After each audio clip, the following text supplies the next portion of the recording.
Hello boys and girls, and welcome back to Storytime with Miss Randall. Now I have got one of my personal favourite fairy tales for you today. It's called Little Red Riding Hood, and this version is by Mara Alperin. Now there are two main characters in this story, Little Red Riding Hood, and you've guessed it, the big bad wolf. Now, can you show me Little Red Riding Hood with your basket walking through the forest?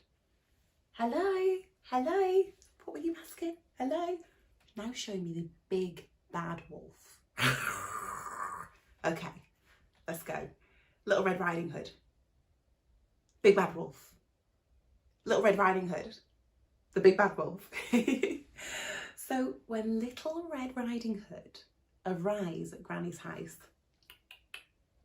hello,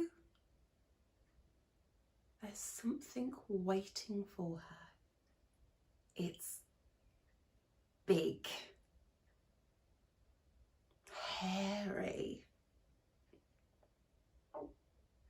and very, very scary, and they're waiting for her in Granny's bed.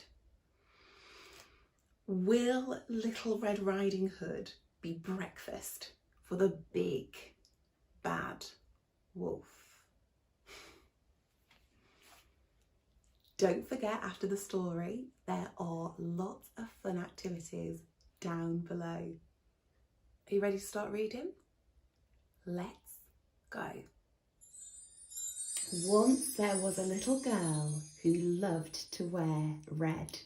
She had red shirts and red skirts, red shoes, and a fabulous bright red cloak. Her name was Little Red Riding Hood. Early one morning, Little Red's mother packed up a basket.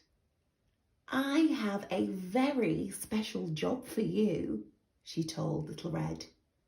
"Granny is feeling poorly. Will you take her this fresh fruit?" "Of course," cried Little Red, and she put on her favourite cloak and kissed her mother goodbye.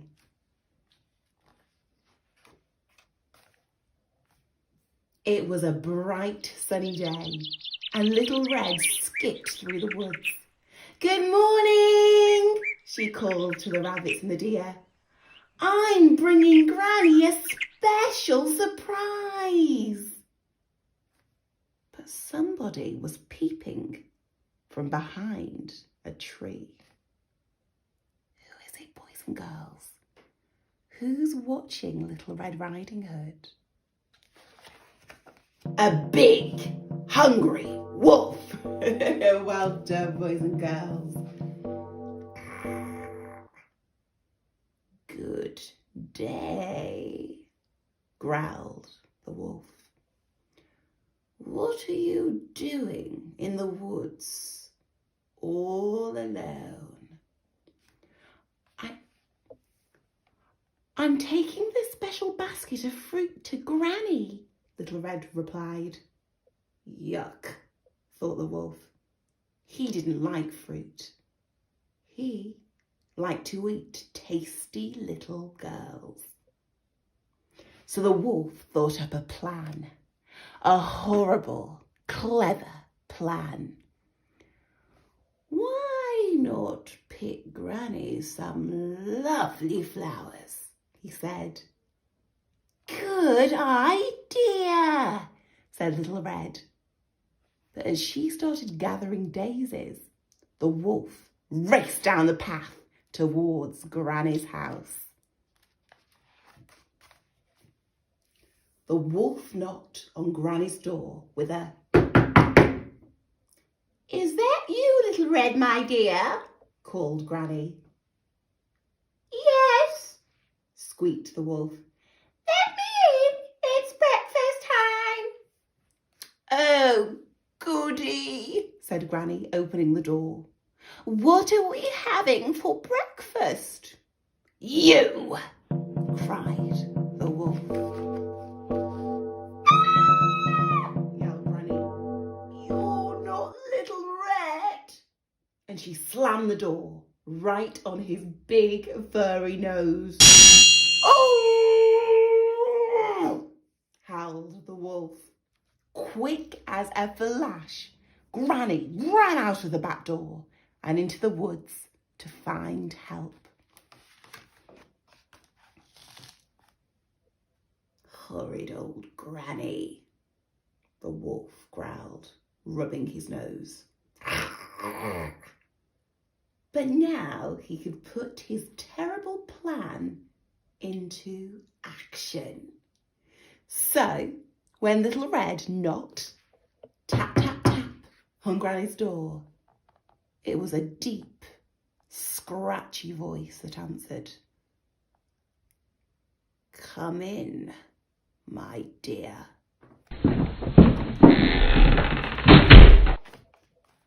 Little Red walked into Granny's bedroom and stopped in surprise. Why, Granny, she said slowly.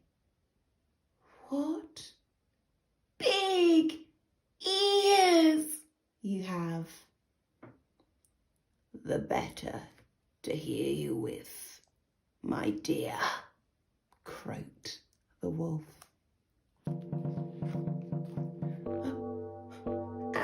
And Granny, Little Red said carefully, what big hairy arms you have.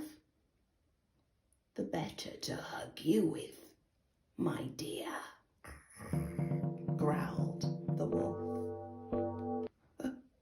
But Granny, Little Red whispered, what big teeth you have. The better to eat you with, my dear, snarled the wolf, and he pounced at Little Red. Just at that moment, the door burst open. In rushed Granny with the woodcutter. Stop right there, yelled Granny. Put her down now, bellowed the woodcutter. We'll chop you up and turn you into a birdhouse. With a terrified howl, the wolf jumped out of the window and ran far, far away, never to return. Little Red hugged Granny tight. Oh, I'm so glad you chased that wolf away, she said, and she gave Granny the basket of fruit. What a day of excitement, laughed Granny. Now, let's all have breakfast. I hope you loved the story, boys and girls. Now, don't forget, there are fun activities that you can do with a grown-up down in the description box. Thank you for watching, and I can't wait to see you in the next Storytime with Miss Randall.